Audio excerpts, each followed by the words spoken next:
Ladies and gentlemen, good day and welcome to the IDFC First Bank Q3 FY23 conference call hosted by ICICI Securities.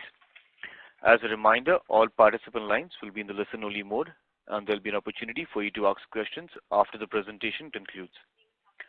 Should you need assistance during the conference call, please signal an operator by pressing star and then 0 on your touch-tone phone. Please note that this conference is being recorded. I now hand the conference over to Mr. Kunal Shah. Thank you and over to you. Thank you and good evening everyone present on the call. This is Kunal Shah from ICICI Securities.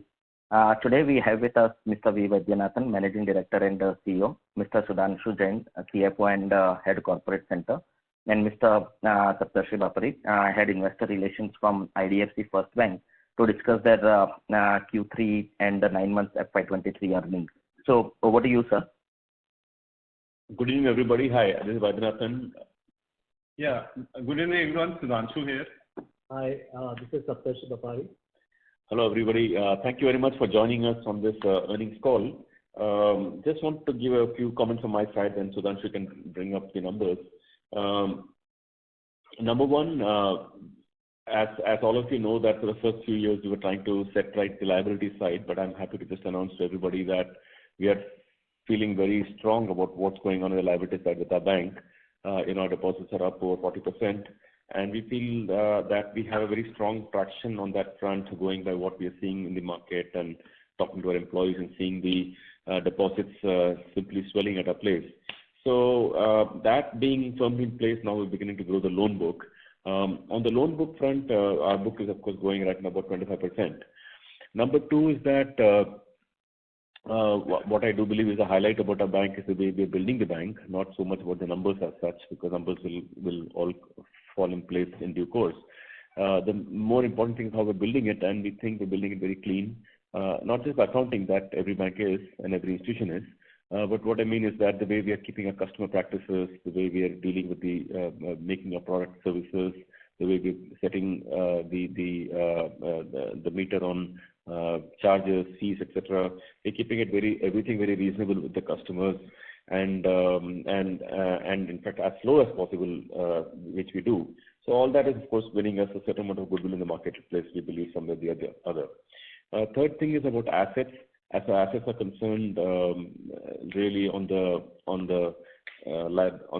all legacy accounts, etc. We announced last quarter, but I think some of you believed us, some of you didn't. I don't know, but we are once again reiterating that we don't have any legacy issues that is going to bother us anymore. All clean and no problem there.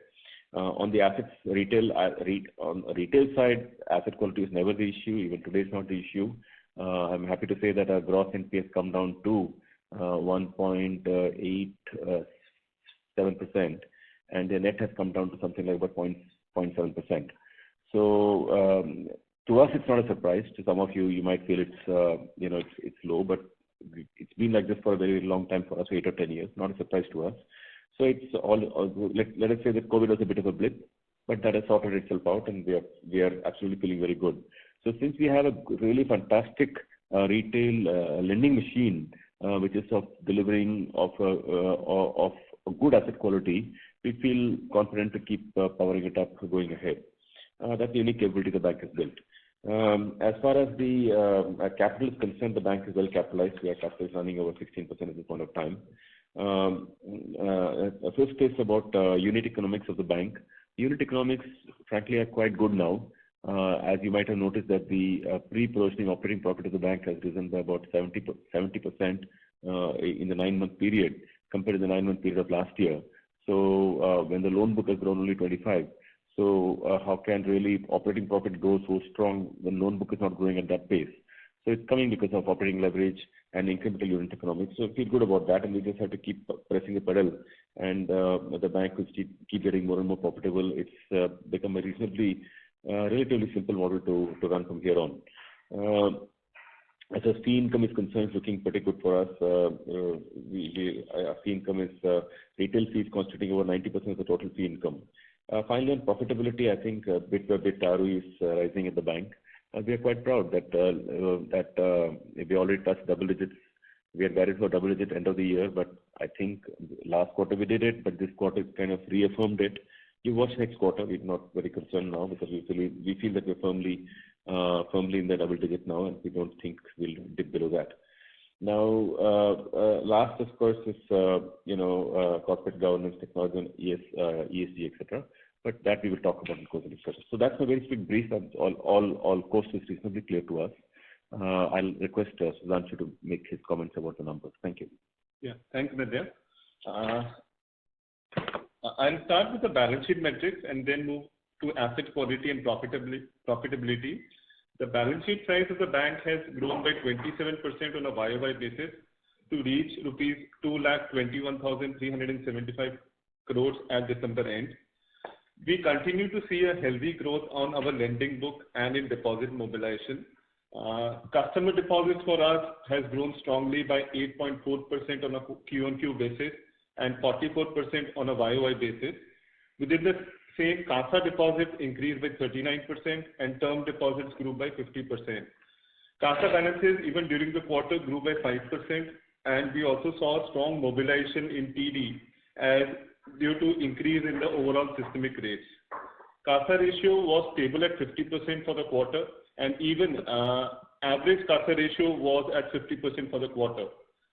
CASA and term deposits less than 5 crores was at 83% of the customer deposits, which points to the granularity of deposit mobilization.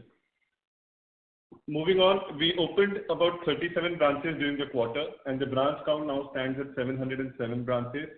The bank also maintained an average LCR of 122% during Q3, as against 131% in Q2. While the ratio moderated and the excess liquidity got deployed, we are still well above the regulatory requirement of 100%. We also saw a reduction in high-cost legacy borrowings, which we have been reporting, by rupees 1,687 crores during the quarter. The residual amount is now at rupees 18,762 crores, which will run down in the course of next 2 to 3 years. We have given more details around this in the presentation on slide number 28.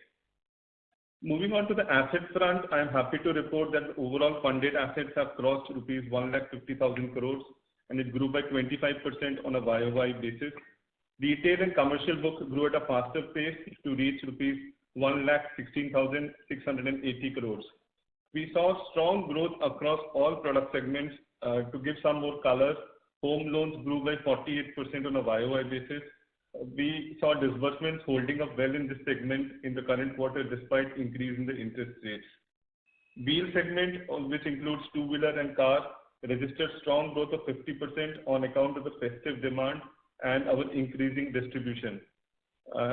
Happy to state also that we have a 55% share on the EV finance in this year in that segment.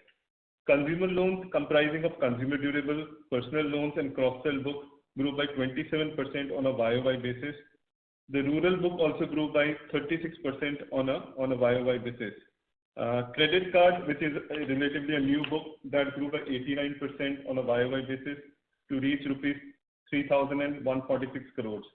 The bank has issued more than 1.3 million cards since launch in January 21. In fact, the number of cards which have been sourced have doubled in last 1 year. Gross spends on credit card increased by 19% sequentially and 86% on a YOY basis. More details are given on slide 31 of the presentation. On the wholesale banking front, the non-corporate infra loans grew by 17%. The infrastructure book continues to come down. It's now 3.7% of the total funded assets as compared to 6.6% a year earlier.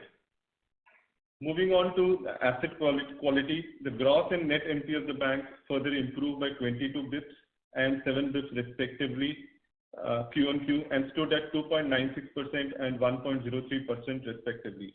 PCR gross of technical write-off stood at 76.6% at end of December quarter. In fact, if we exclude the winding infra book, GNPAs and NPAs at bank level stood at 2.11% and 0.6%, and provision coverage goes up to 83%. Even on the retail front, GNPAs improved sequentially by 16 bps to now below 2% and was at 1.87%, and with the net NPA being just 0.7%.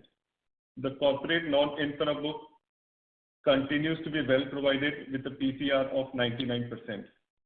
The overall restructured book as a percentage of total funded assets has further reduced to 0.9% as compared to 1% last quarter.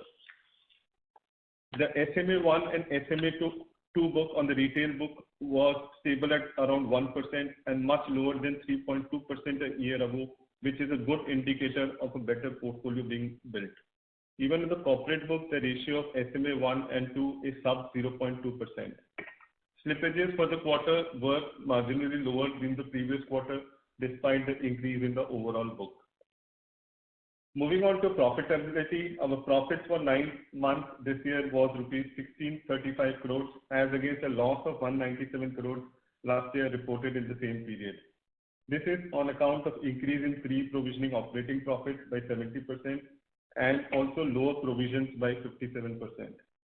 Profit after tax for the current quarter increased to rupees 605 crores versus rupees 281 crores in Q3 last year, which is an increase of 115% on a YOY basis and a sequential increase of 9%. This has been driven by strong growth in the operating income.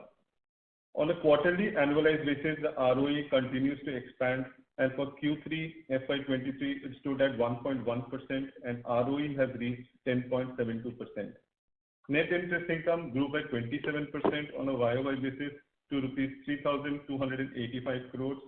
Fee and other income also saw a strong increase of 50% YOY to rupees 1117 crores. Even on a sequential basis, fee income saw strong growth.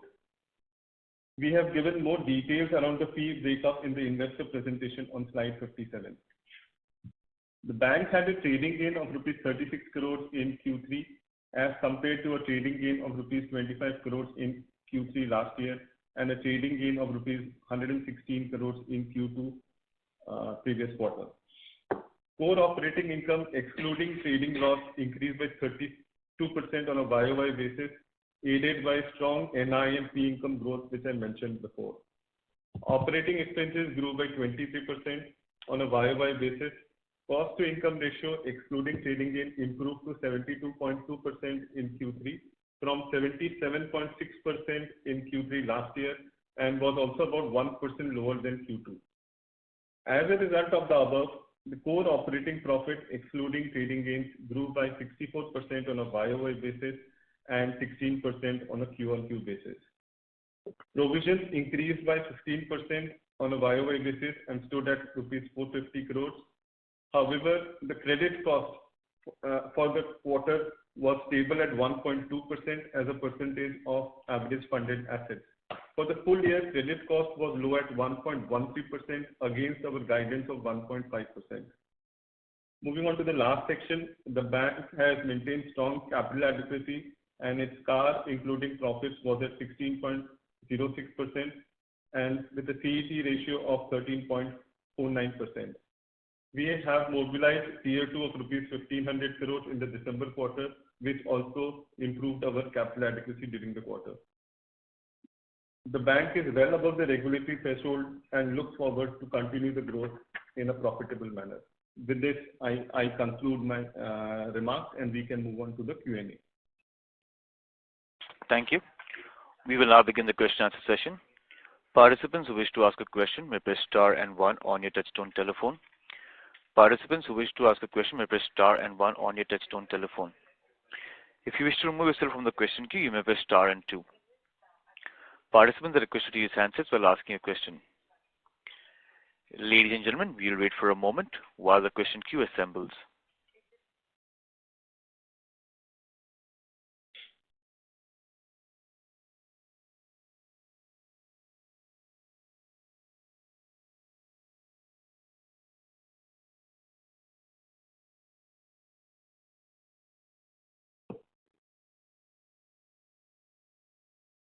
We have the first question from the line of Ishan Agarwal from Erevna Capital. Please go ahead.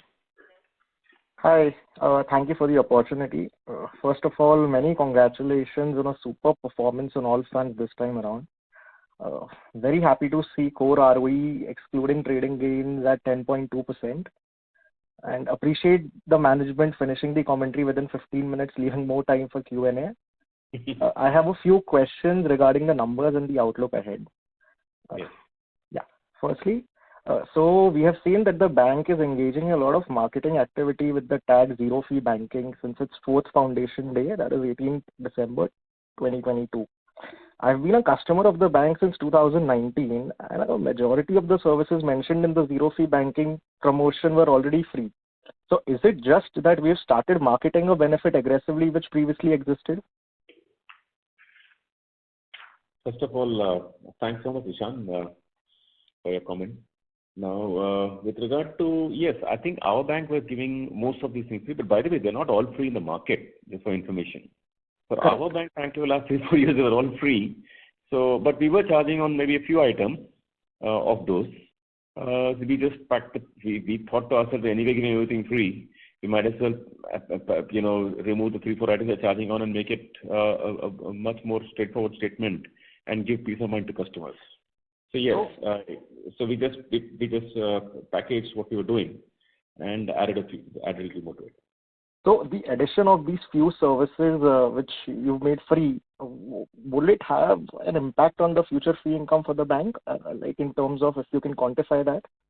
No, we don't quantify that, but well, as you know, banks make a lot of money in fees through these 25 items. Whether there's NEFT or RTGS or IMPS or home bank charge, non-home branch charge, cash deposit, cash withdrawal, that banks do make fees. So obviously, by not charging it, we are giving up something. But we just, you can think of it that this is the way we built the bank from the beginning. So it's already factored in the way we've done our business thus far. So there's no material movement that we will believe that will happen just because of this move. Okay. Thank you. And in one of your interactions, I think you had mentioned that cost to income will trail down to 65%, should trail down to 65% by Q3 FY24, that is December 23. Looking at the trajectory and the slightly slow pace of reduction in cost to income in the last 3 quarters, like if I have to give you a number, 72.98 in Q1 to 72.93 in Q2 to 72.17 in Q3, do you believe the bank can achieve 65% by Q3 FY24? Well, first of all, I think if you recollect the last time's call, we had corrected you on this front and said, look, looks like 25 we will get towards this number.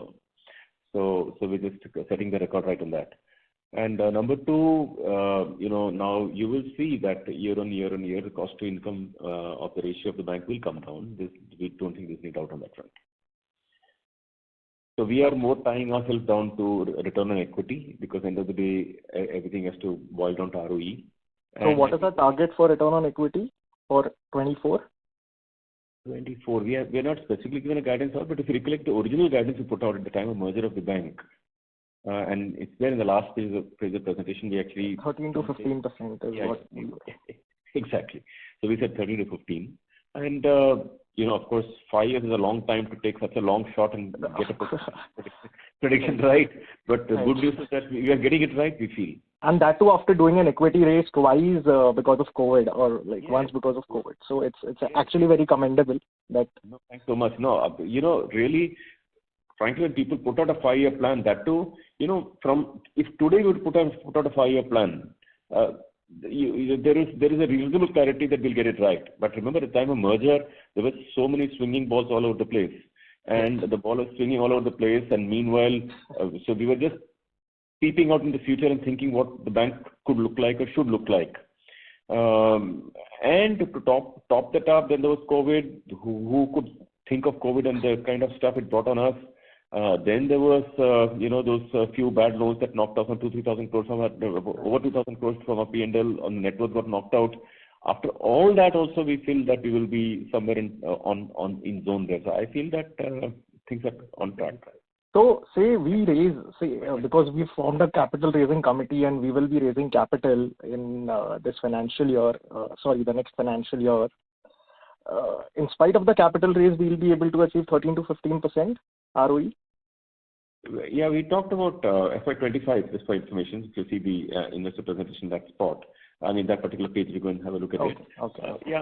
There are no ifs and buts around this. Even if we raise capital, we want to get there. We want to keep our eyes there, fixed there. Okay. And there is an amazing trend on the way our fee income is growing. I mean, if I just look at quarter on quarter, it's 18.2%. So first of all, is there any one-off for this quarter?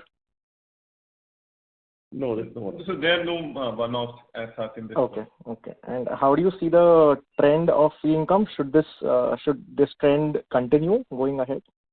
Yes, it should continue. Okay. And I think the next question will not be that significant, but just wanted to know, because of the news on the market, what is our exposure to VI as on 31st December 22? We haven't called out a number, but you can say that at that time we gave them 500 crores, and we had made it a quarterly repayment over a 4-year period. Or three year Over a 3-year period. So exposure is down by already 1/3, and the average residual maturity is now less than 1 year. Okay. So now you can think about every quarter we're getting about 45 crores back of principal, and then things are broadly headed downwards. Yeah. Okay. Okay. Thank you so much for the opportunity. Yeah. Thank you. We have the next question on the line of Sagar Shah from Phillip Capital. Please go ahead. Good evening, sir.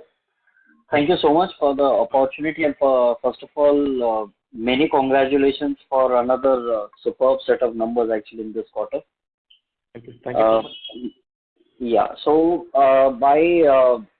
you can say, maybe sorry to stretch on that operating on your OPEX actually, but my question was related to your OPEX. So in this quarter also we saw almost a double-digit growth in our operating cost, and next year you are guiding for a 13 to 15% ROE. Although we have set a very your NIMs are very healthy at around 6.36 if we annualize for this quarter. But already we are at 707 branches. So can you give some, at least a flavor that in FY24 and FY25, what kind of branch addition are you seeing, so that our we can at least we can have a review that what kind of operating cost growth actually are you factoring in your entire cost portfolio? See, we are almost coming to the end of 23, and this 13 to 15 ROE got 5. That's why I pointed out, just so that there's no confusion on this front.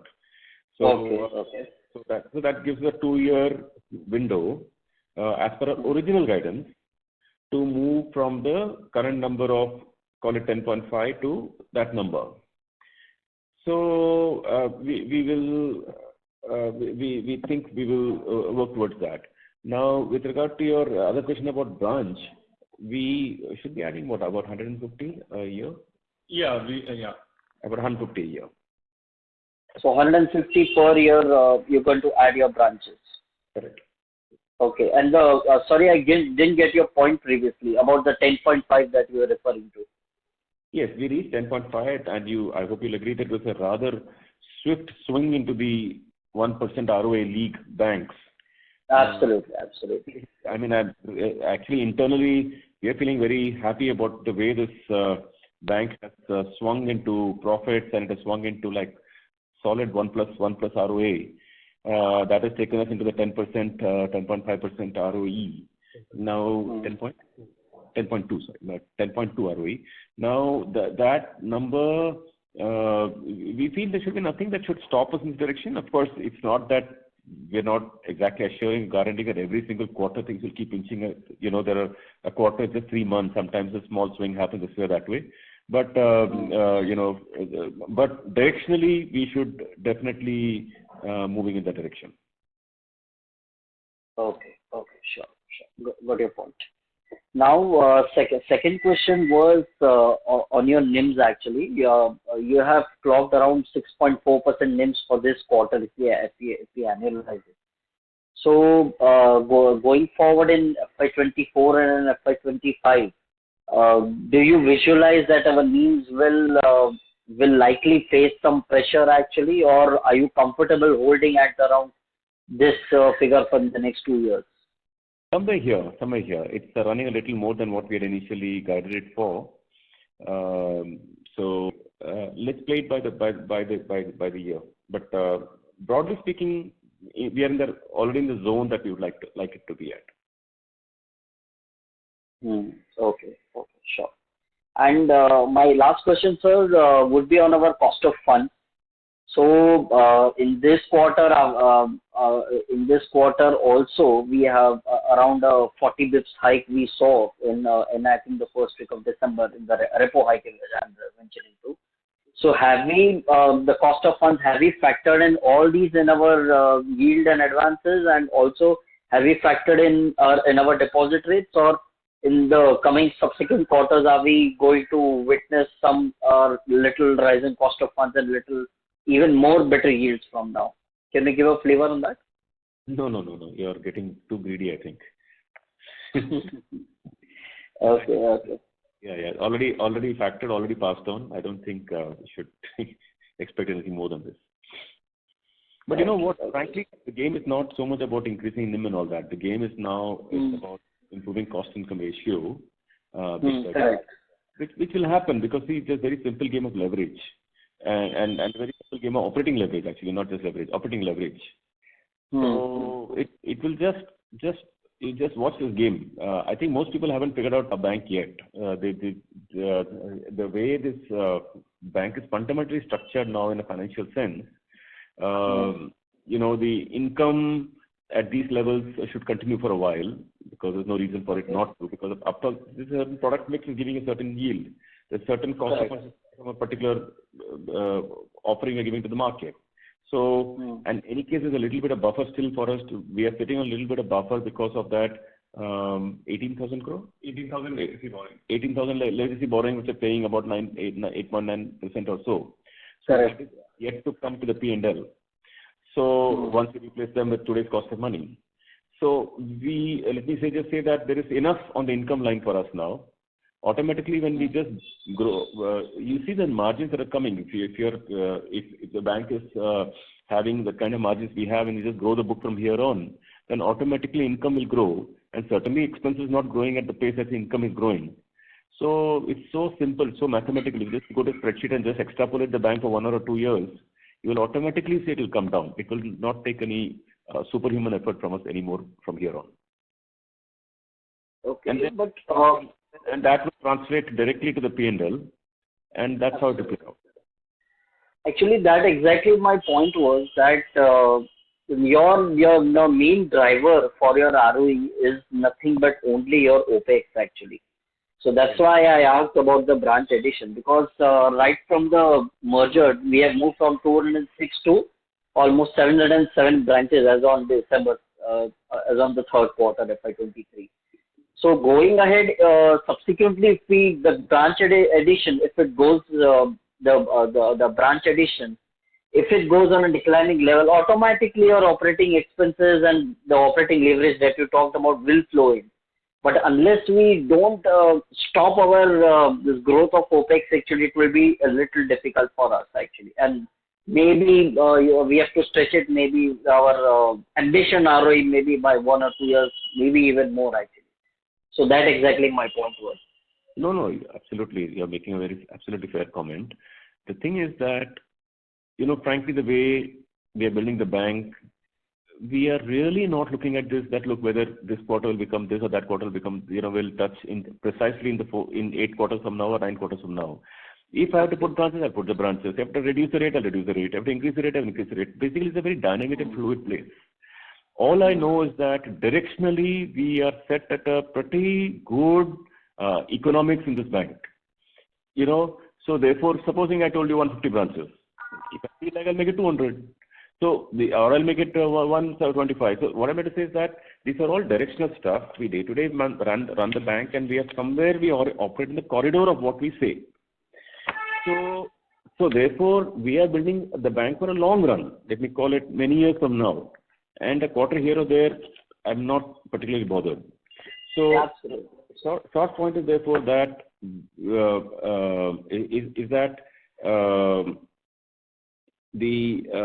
our game from here on is simple. Actually, not cut cost. Our game from here on is actually grow the book, which it will happen, and that will just feed to the, as long as incremental economics is strong, will just feed to the ROE and profit. Correct. Okay. Thank you so much, sir. Thank you so much for your opportunity. I'll come back again with you. No problem. Thanks, Sagar. Sudhanshu, your turn. Thank you. Thank you. We have the next question from the line of Ritika from Ocean Dial. Please go ahead. Yeah, so congratulations on a great set of results. Would like to first hear your views on the outlook on credit growth for the industry. Well, it's quite strong. The market's growing very well. Basically, I think a bit people are coming off a low base. As you know, last year was COVID and all that. So it's all looking good. And what I feel is that when I look around and see the market, I feel that most bankers have become reasonably conservative now. It's not just us. I see people following fairly good practices. I don't find anybody crazy or aggressive out there. It's a general approach in banking. I think people have burned their fingers, learned the lessons through the COVID period, etc., etc. But I think the way I'm looking at it is that there are certain structural guardrails also that have come to the country these days, which are also putting credit growth on a little more safer path than before. So if you have later time in the discussion, and if you're interested, I'll expand on it. And I feel that that is probably the basis of credit growth. Basis means that's the foundation of growth is coming from. So I feel that this 70% growth that has happened now, well, in this range, at least for a few quarters, it should stay, and then we'll have to take it as it comes. Sure, sir. So then I maybe see the results for this particular quarter. So, it's a great set of credit growth across the, portfolio. So just, your thoughts on maybe the rural microfinance, which has done, a good set of growth this particular quarter. And we see that, like you had guided that, corporate had bottomed out and would start seeing growth, and that is visible. So just your outlook on, or other views on what are we seeing in these two portfolios? See, in our case, the home loan business, of course, is growing very well. The YOY growth on home loans is 48%. So our MSME business is growing really very well, and some businesses for us, for the bank, is also new, relatively newer for the bank, like gold loans, digital loans, etc., or credit cards. They're of course newer businesses. Obviously, newly launched businesses grow at a relatively more pace than the other. So these are our machines that are firing: home loan, SME, and the other three businesses I talked about. Oh, sure, sir. Sir, obviously the outlook on asset quality has been improving, and just wanted to hear your views on the infra book. So how do we see that? You've mentioned it that it will run down. And secondly, the asset quality aspect on the infra book is where I want you to share the views on. Yeah, I'll take that. Thanks for the question. The infra book, if you see, is already down to 5,500 crores, right? And in fact, NPA in this segment is relatively high at 23%, right? That is because we had certain cases which we have recognized in the past. In fact, there are no new additions which are happening on this front. There is one toll account which is part of this number, which is in NPA, where we expect some positive outcome to sort of come in due course. So in per se, we don't see any incremental stress on this portfolio. In fact, there could be some positives which could come in due course in terms of recovery. Even on this toll account which I mentioned, the entity continues to pay because it's an operating toll road, right? Our exposure has come down by about 20 crores in this quarter itself, and in previous quarters also it sort of came off. So we feel that, of course, we are not writing any incremental exposure. The existing exposure should continue to sort of come off basis the scheduled maturity and so on. So the 53% coverage that we hold there, we obviously appear to be comfortable with that. Yeah, we feel we are quite comfortable there. Sure, sir. So just one last question.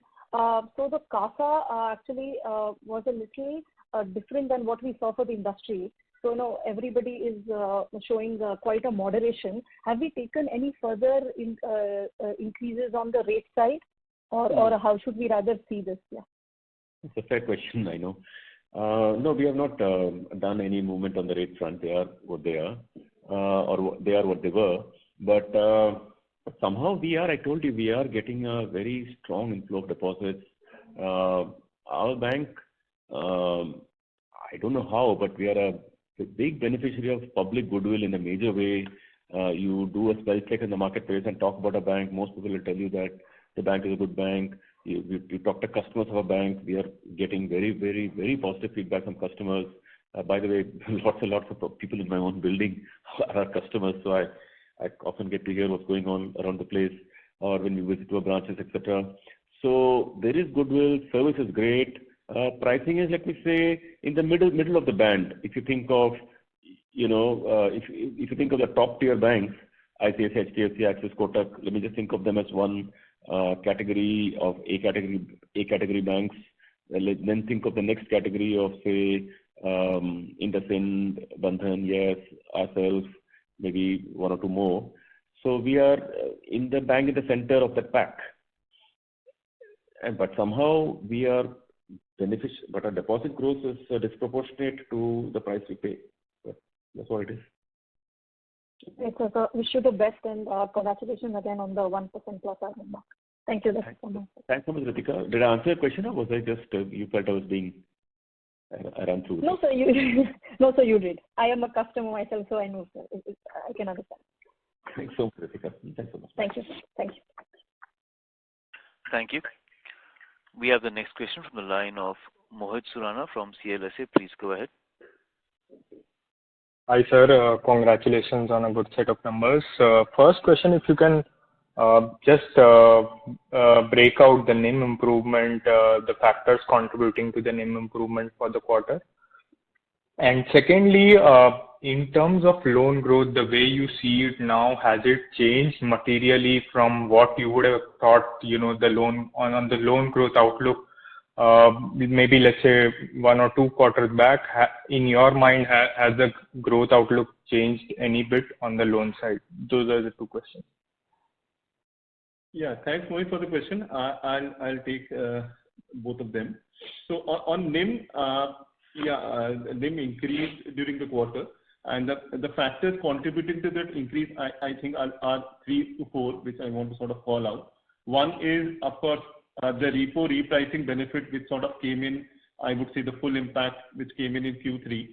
And also there was an increase in repo, which was done by 50 bps on October 1st. Even that sort of benefit came in on the repo linked book, which we have.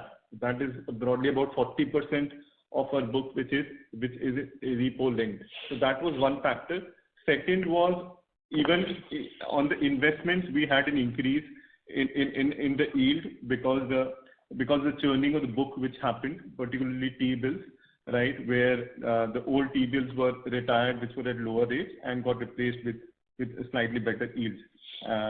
Third, I would say, is even the excess liquidity which we were carrying got deployed. I had mentioned earlier that our LCRs have moderated, while we still continue to carry a good LCR.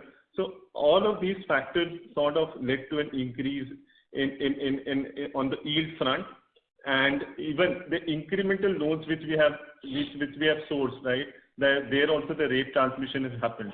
While cost of funds also increased by 20 bits, but net on the interest earning assets, the increase was sharper.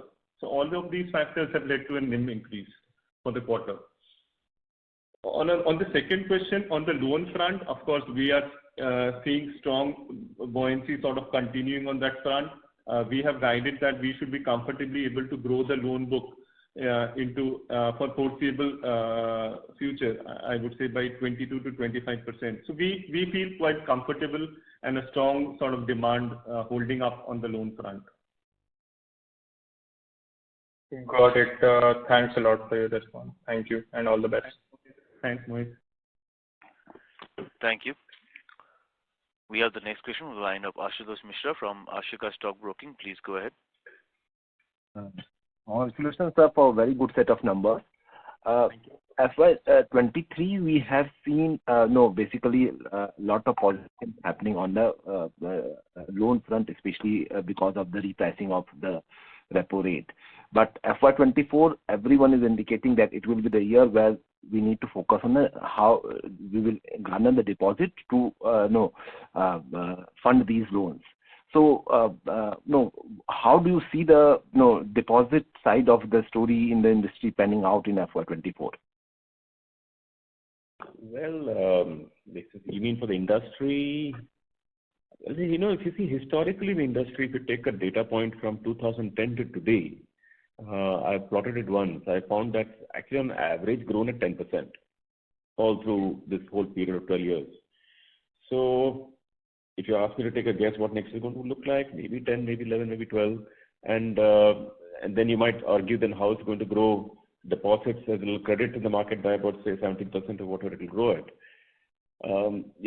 Maybe banks will also raise through some borrowings because a lot of banks have more borrowing headroom. We don't want to go the borrowing route because we're already high on borrowings and we'd rather take the money from deposits. But if you say industry-wise, probably there's borrowings. I'm sure banks will also raise some equity, which is, if nothing else, also adds a little bit to the liquidity. There are other sources as well. Maybe banks have some excess SLR also. That will also come back as liquidity back to the marketplace. Maybe banks will raise tier 2 bonds also. So I would imagine all that will also come to the mix. If you notice, many banks have pretty low credit deposit ratios. Yes. So they have, other banks have more headroom, I'd say. Okay. So how we are going to play in that? What type of increase in the cost of fund? Do we see, other than the infra book, the repricing, or if I take out the infra book part of it, what type of increase in the cost of fund do you see in FY24? No, I thought you asked the industry. So no, for us, it's if your question was more on the deposit front, the earlier corner. Yeah, deposit front. Yeah. On the deposit front, we are very clear. We want to grow our loan book through deposits. Yeah. So you will see that every quarter we would have funded ourselves entirely by deposits. And of course, we never say no to good money. If we found a really low cost money for a long period, a good quantum we got, probably still take it because after all, even if it came through borrowings, it's low cost, it's P&L. But in general, in spirit, our approach is to fund it through deposits. And as I answered to one of the earlier speakers, we see absolutely no problem. You can take this from me. We see absolutely no problem raising deposits. Meaning, like, we don't even worry about it. In the sense, it's coming. And on cost front, what type of increase do you see in the deposit cost? That figure. No, I'll answer the question, but I'm not ducking it. So we have no plans to increase it as we speak, at this point of time. So, but we'll always be watchful, and if we see there's any need for it, we'll always touch it. But as we speak, if you ask us, are you planning to touch interest rates tomorrow morning? The answer is no. Okay. Got that. And we'll play as it comes, right? I think depending on how sort of the competition reacts to those rates. Yes. Yeah. And is it fair to assume that including infra book, we will not see any significant increase in the overall cost of funds, including your... Oh, you mean, I don't know, you repeated infra book again and again from the context of liabilities. I'm a little confused. Are you No. So I was trying to separate the liability side in the two parts. One is infra book, separate repricing of infra book, which is expected to take place. Okay. Sorry, my apology. I think when you meant infra, you meant on the bond side actually. Okay, I got that.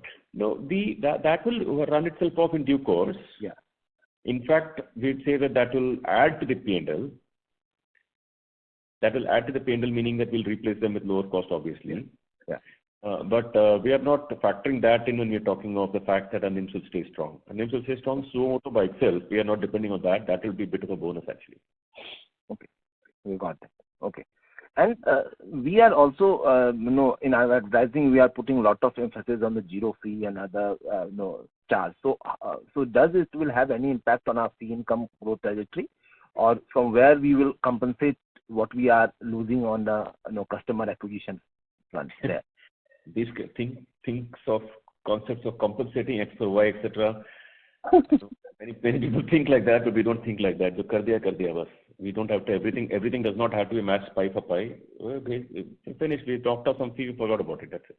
Okay. When we build a good franchise, build good customer goodwill, all that, they all pay back in due course when they pay back. Maybe 1 year, 2 years. So management is played broadly in judgment only. So it'll pay. If it pay, it'll pay back. If it doesn't pay back, it doesn't. But we haven't accounted for these things pie to pie. But basically, anyway, independent of these little bit of fee income, the bank is doing really well on. I can't say really well, but I'd say that beginning to do well. I'd say on let me say cross-selling products to the customers. Now our branches are a little more active on cross-sell than before. There is a very good amount of goodwill with customers. Customers notice over a period of time that this bank is being clean with them. They bring more business. But these brands are built and experience are built bit by bit over like decades for an institution to get that goodwill. Yes. So it will take time for these things to play out, maybe in the next generation. But surely directionally we will get that kind of customer goodwill in due course. Let me say, I hope I'd say. So it will be fair to assume that fee income growth will be somewhat in line with balance sheet growth? Yeah, no. Fee income will grow more. No, I was meaning to say that when you said how will you compensate, I said we can't exactly do a pie-for-pie compensation. But with regard to fee income growth, that's the easy one, no? Because there are so many other business lines that are still growing, like our wealth management business is growing by 50%. Naturally, fee income will also grow 50%. Credit card business is growing faster. That will give us fee. Cash management has got no connection with all these things. That is growing on its own steam. So there are so many lines of businesses for the bank on fee income. They don't have to be all, taken from the customer on the deposit side. There are so many ways to earn fee income by selling products to customers, and that our bank is willing to do well. And sir, on any progress, any incremental development on credit card, how do you see that playing out for you? Doing well. Sudhanshu was the number 1.3. Yeah. So as I touched upon in my opening commentary, we are seeing a strong growth, right? In fact, the credit card issuances have doubled in this quarter vis-a-vis last year, and even spends are growing in a healthy manner, right? It's a growth of 86% on a YOY basis. So I think we are making a good sort of a market inroad on that product. So that is also fee income to your previous question, by the way. So and so that will sort of also add up to the fee income on in a big way even into the coming quarters. Okay. And there are a lot of discussion again start happening on one of the telecom exposure which industry keeps on talking. Do you want to give any update that where we are on that, and or we have whether we see any incremental risk coming from that negative side? Your opening batsman who spoke to us, I think it was Ishan or somebody, who opened us up on that account already, right? Yeah. He said that our exposure is initially 500, but now it's probably come down to about 350 or so. So every quarter it will keep coming down, and if you ask us to our view, how we feel about it, well, everything's in public domain. You're hearing news from them. Hopefully, it should be fine, and hopefully, and on non-funded, how much we have exposure to the rough exposure at all? To that entity? Yeah. No, we don't have non-funded. Okay. Thank you, and very good set of numbers on all other fronts. Well, yeah. Thanks very much for your good words and for your encouragement. Thanks. Thanks, Ashutosh. Thank you. We have the next question on the line of Ronak Daga from B&K Securities. Please go ahead. Hi, sir. Congratulations on a good set of numbers. Can you provide me the total provisions figure? Total provisions for the quarter is rupees 450 crores. Okay, and what will be the breakup of specific contingent and restructured provisions? We have not called out that number separately, but so it's a combination of largely provisions on NPA, right? Some bit of provisioning on restructured, and as we've increased the loan book further during the quarter, there's some bit of standard asset provisioning which also sort of comes up. But if you see from the previous quarter also, the provision has been quite stable, right? The previous quarter was 425 crores. So the numbers are quite holding up well. See, the good news is actually that you should always see provisions in the context of the size of the book. So if you recollect, we always guided for the credit cost on retail to be earlier, we used to guide for 2%. Now, this year we are guided for 1.5%. But somehow the credit cost numbers, not somehow, let me just say that because of the way things are playing out and our book quality is really good now, credit cost numbers are, if you annualize this 450 divided by the book that we have, probably 1.3% now. 1.4. Yeah. 1.4%. So we are in the right corridor actually. And we don't see, if you were to ask us to give you an outlook what next year, quarter after that look like, etc., I'd say that will probably be in this corridor. Okay, and you mentioned that 40% of... The important thing is the way the credit cost is now coming. If you see the last 8-quarter trend on credit cost, it's been continuously contained. Continuously. So therefore, it gives us a lot of confidence in our own book now. And what we do, just for your information, is that Ashutosh you're speaking to? Ronak. Ronak, okay.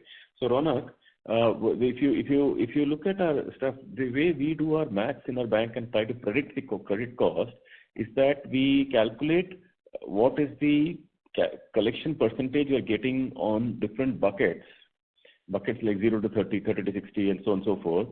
And then we extrapolate the number from there and try to get, and then we estimate what credit cost in the future is going to be. The good news for our bank is that we are in the bucket X. If you are a technical person of the bank, retail banking, you'll probably know what bucket X is. Basically, the current bucket, which is the dominant bucket, is a source of credit flow from there on. That bucket, our collection is running at 99.6% or 99.5%. Now, 99.5% is the amount without taking prepayment amount. It is pure EMI due and EMI paid divided by EMI due. No prepayment considered into it. So that number at that, if we sustain that number at that rate, and there's no reason we should not, because it's been there like for 12 months now. If we sustain that, then that only 0.5 flows to the next bucket, and then there is a formula that works from there on. So we feel that formula is really very, very well controlled and contained, and we should not give any surprise or shock there, because we'll come to know early enough. Okay, got it, sir. And you mentioned that the repo linked book is 40%, if I'm not wrong. Yes, yes. So can you also provide the breakup of MCR and fixed rate book? No, I think this 40% included both. Yeah, so 40% is floating rate book, out of which 60% is repo linked, and balance is largely linked to MCLR. Okay, and can you provide the timeline for the capital raise? We haven't put out any specific number, new data point than what we discussed last time. Last time we had said that we would like to raise 4,000 crores by in the next 1 year. So that next 1 year will probably be September. So there's no new data point on that front that we're sharing.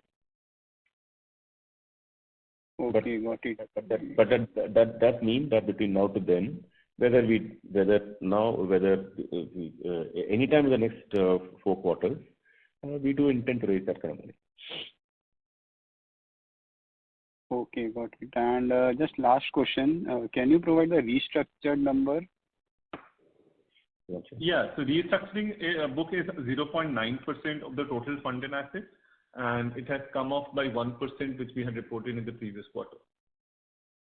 It's roughly around 1,200 crore kind of number. Okay, and just last one data keeping question. What is the slippages number for the quarter? Slippages for the quarter is around 1,150 crores. Gross slippage, however, net slippage is about 570 crores. Okay, got it, sir. Yeah, that's it from my side. Thanks a lot and all the best. Thanks, Ronak. Thanks, Ronak, for your comments. And my general comment on the context of what all the questions you asked. All our flows indicate to us that we should be in a position to keep our provisions somewhere in the zone. and then you can have a good guess about whether P&L is going to look like over the next few quarters, hopefully. Okay, sir. Thank you. Okay. Thank you. We have the next question on the line of Bhavin Gala from Marine Capital. Please go ahead. Thanks for the opportunity and taking the question. Sir, with each passing quarter, our performance has been improving, and I must compliment the management effort, pursuant to which we have come a long way as we speak today, and it has been a commendable effort from each one of the team out there. So the way I see our bank is, when it comes to asset profile or our margin profile, we are akin to a NBFC. And when it comes to, the trust that we, get from the people due to our banking franchise, we are like a bank. So given that we are already in such a sweet spot wherein, our asset profile is more like an NBFC and our margins are very healthier. The only thing that I see in our, P&L and the earning profile, which is, acting as a very, very big dent, is the provision. I know my fellow speaker already touched about it, but I also wanted to know, while we have been within the 1.5 kind of an guidance, can at any point in time we can aspire to have a moonshot wherein we can look forward to achieving 60-70 bits kind of an the credit cost, because that would materially change our profile, earning profile. That is my first question, and I have another question. No. Let's take one question at a time. So now, you see, if you take provision numbers of 1.5, they are like as good as any bank. So the really good thing about a bank is it's not actually an NBFC. Now we become a prime player of the respective segment. I'll give you a perspective. Let's take loan against property. Now, when Capital First was doing loan against property, we were probably lending at about 100, 150, 200 basis points more than what an ICICI Bank, HDFC Bank, Kotak, etc. would do. Which means that, let's take today's market conditions for simplicity. Supposing today loan against property rates are going at say 9%, we're probably lending at 11, and the top banks are lending at 9 in today's context. And therefore, why were we doing that? Because our cost of funds is high. So obviously, if you lend at a little 210 basis points more, obviously you were flirting at the edge. But now, in every segment we are operating in, we are playing prime. So if you give a loan against property, our pricing is similar to like any other top bank. So therefore, in the short point is, therefore we are, you cannot, the way I think of ourselves, I don't think of us like I think of us like a prime player of the respective segment. Let me put it like that. Now, which we are. Now, on the credit cost front, obviously because the mix of a product is different and a specialization is there, sometimes people tend to think that, oh my God, if your yield is high, you must be taking riskier business. Though such people are often, I'd say, they haven't understood the model. It is the specialization that we have built is what is so special about a bank. If you think of, let me say, rate. Let me say even a top nationalized bank will give a gold loan probably at 9%, but there's also Muthoot and Manappuram is also giving a gold loan maybe 15-16%. That doesn't mean Muthoot and Manappuram doing risky business. They just have a specialization. They're sitting the roads near roadside corner where customers can access them. They're giving them great service. They can turn around the gold loan in 10 minutes, where a bank may take 2 hours. So there are some people who have done specialization which is giving them those benefits. So our bank has developed our own specialization. So our risk is similar to banks, risk cost, credit cost. But yield is higher. This is our specialization. Yeah, sure, sir. I can't agree more with you on this. So the later part of my question was also, at some point in time, can we also aspire to, further curtail this cost, because that is the material delta, that can fetch us material delta in our earnings profile. Well, I told you should never be greedy. We should be conservative in our estimation of a credit cost. So we never want to put fancy numbers like that. If we do a particular business, we should factor for such credit cost. And we should factor for a little more. That's why we always we used to guide for 2% credit cost when the reality was running 1.5. Now we're guiding 1.5, reality is less than that. So we should be conservative and factor for a little more credit cost, not less. Yes, sir. Point noted, sir. And my second question was on the scalability. I would here take a liberty of, comparing our bank to another similar kind of banking franchisee, though they are an SFB and we are an universal bank. The run rate in the segment that we operate and they operate, they have been able to make a little higher disbursement. For example, our net, while we have been growing 25% year on year, the net addition to our loan book has been 8,500 crores at a given quarter, whereas similar player operating in similar segment have been, which are very lesser in the size compared to us, have been adding assets in the north of 10,000 in a given quarter. So are we playing conservative? Are we still trying to fix certain things so that the ground is clear for us to scale when we go to a next orbit? Your views on this, sir? No, it's again a good question.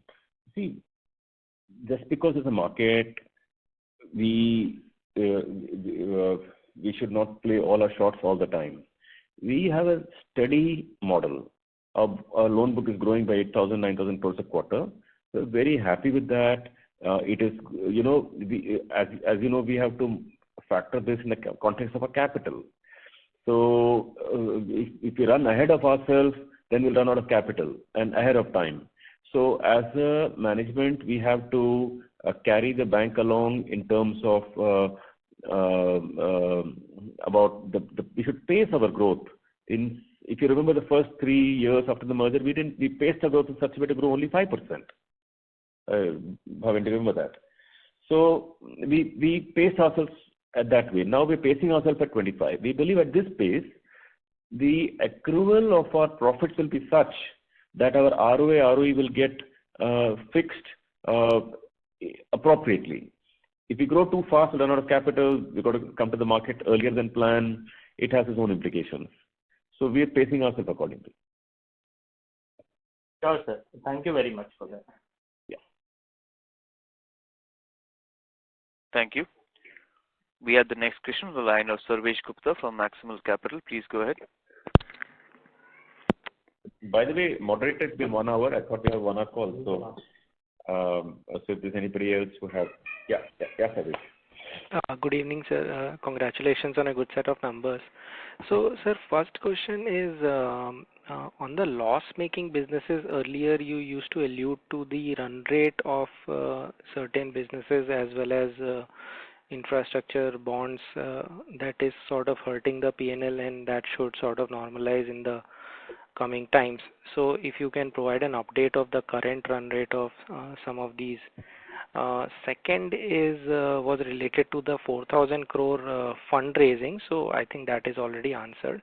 And third, I think on the provision side, it looked a bit higher. Just looking at the other banks' provisions, normally we have seen a lowering trend in the overall provisions, although the credit cost as a percentage is lower, but I think it trended slightly upwards in the absolute amount. So are there some one-offs or any extra provisions that we have made, or is it business as usual? No. You should only look at it in context of credit cost as a percentage, because, in absolute terms, they mean nothing. You got to see that, divide that by the average book and see if you are paying, if the credit cost is low or high. And as of now, credit cost is quite low for the kind of business we're doing. And pretty much lower than guidance, and even absolute. If you compare this 1.2, 1.3% credit cost with the market, I'd say it's very attractive. That too for a yield that is relatively much higher. So that's that. With regard to loss-making businesses, I think, they should taper off bit by bit in due course. Liabilities takes a long time. I don't know if you run liability businesses. I have built that in one of my earlier organizations. It takes a really long time to taper off liabilities to become cost neutral. But the good news is that the asset side of this bank is so profitable that it is able to absorb those costs. So therefore, that drag will take time, but I think the credit card loss should fix itself with scale, maybe at about 2 million cards or so. It should kind of begin to break even. And Sarvesh, on the provisioning front, just to add, while we have seen a 15% increase, but at the same time, it has to be noted that we had made our provisioning norms more stringent in the previous quarter, right? We took some impact, right? So it has to be also seen in that context. credit cost for 9M is just 1.13%, right? And So even just for the current quarter, it's 1.2%, right? So I hope you'll agree, 1.1, 1.2 is really nothing. I've been in the industry long enough. For our business segments, we are not exactly doing prime only home loan and car loan like some of the, let me say, some other banks do. And for us to have credit cost at this order for a yield that is relatively high, it's a very unique model. I genuinely believe, I don't know if you people are digging the feet or not, but I genuinely believe we're building a really fantastic model in this bank. It's special because for our kind of low credit cost, and by the way, having low credit cost is again not a fluke. Please go back and see the Capital First time also. They were very attractive. Our ROE had touched 15%. They were inching up quarter on quarter. It was heading towards a 20 ROE, Capital First. Don't forget. And it has moved from 0 to 15 in that window of 5 years.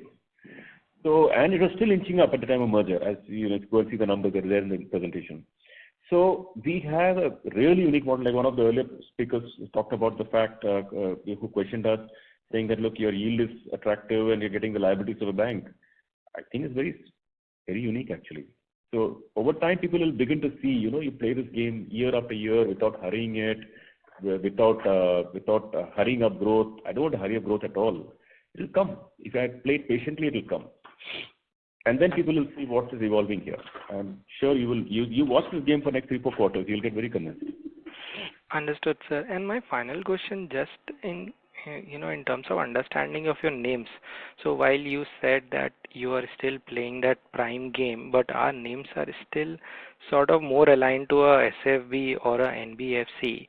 So as we scale, are we trying to just continue doing the same thing in terms of our names and also letting our cost go proportionately higher so our profits also grow in the same way, or we are sort of have upfronted our cost and now in the coming years we are going to look into lowering our names and the names resembling more like a universal bank, which with a lower cost will give you the same sort of returns on equity like a larger bank. So Savesh, if you're running a bank with some very unique capabilities like we have, would you want to really become like every other bank? You answer me. Would you want to become? Yeah, perhaps no. Yeah. Perhaps not. Why? It's such a good model, getting good yield, very low credit cost.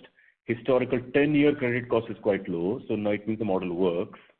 And we have actually displayed on our investor presentation, in very minute detail how we underwrite loans. I think you should check that out. We've given step by step, 10 steps that we take to underwrite a loan. It's working beautifully. So it's so good. So we don't want to become everybody else. We have a good lending model. It can scale up, finished. And now just simple. Keep, frankly, just keep things simple. You have a good lending model, keep it going. You have a good liability franchise, keep it going. Margins are good, they're good. Now we don't have to complicate it at all. We don't have to become somebody else. We are what we are. Understood. Thank you. Just as long as asset quality is good, as long as incremental asset quality indicators are good. I want to just point it out to you 10 seconds before so that you understand. So in our business, we will come to know very much in advance if we are going to have a credit problem. Advance meaning what? If our collections is not 99.5, if it came down to 98.5 for 3 months at a stretch, we know 4 quarters, 2, 3 quarters from now we'll have a problem. So, because after all, what we collect in bucket X is what spills over bucket X is what goes next. So therefore, our objective is to make sure that our quality never suffers, our collection percentages continue to remain strong. That will automatically give us low credit cost and simply scale the book from here on. We are really keeping it simple. Understood. So that would also mean that we scale up, and if we are playing the same sort of a name game, then at certain point of time you will have your cost exhaustion coming up, which will result in probably an ROE much higher than a typical large bank. Yeah, I think so. But I don't want to run ahead of myself. But certainly we believe that the business model is such that it will give a very strong ROE. You just watch this game. Just watch next 4 quarters, watch next 8 quarters. I told you, we are playing a long-term game. You also play a long-term game with us. Don't hurry us up and don't hurry yourself also. So watch this game. You watch next quarter results. It's a very simple model. In fact, our commentary will become very almost like every quarter's commentary will sound the same from now on, actually. Understood. Thank you, sir, and all the best. And the other thing is that, on provisional results, none of you asked this question as to why we didn't put it this quarter, but we'll call it out. We don't want to give provisional results anymore because anyway, around 23rd, 25th of the end of the quarter closing month, we are releasing the results. So we don't want to put out 2 results. We just want to put out 1 result and reconcile it and put it out clean. And so basically the process, that was during COVID is when we started it, but now COVID uncertainty is also gone.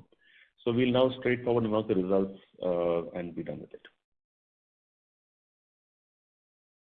Thank you, sir. That's all from my side. Yeah. Anybody else, Prince? But first of all, thanks so much for being with us. I think you had many other con calls to hear, so thanks for being with us among the many other even options and larger banks that you were covering. We appreciate that. So if there's anything, you can always reach out to us from now on and even during the rest of the quarter, and Saptarishi is there to assist you. Thank you, sir. Due to time constraint, that was the last question, sir. Yeah. I would like to hand it over to the management for closing comments. Closing comments made already from our side. Thank you, sir. On behalf of ICICI Securities, that concludes the conference. Thank you for joining us, and you may now disconnect your lines. Thank you.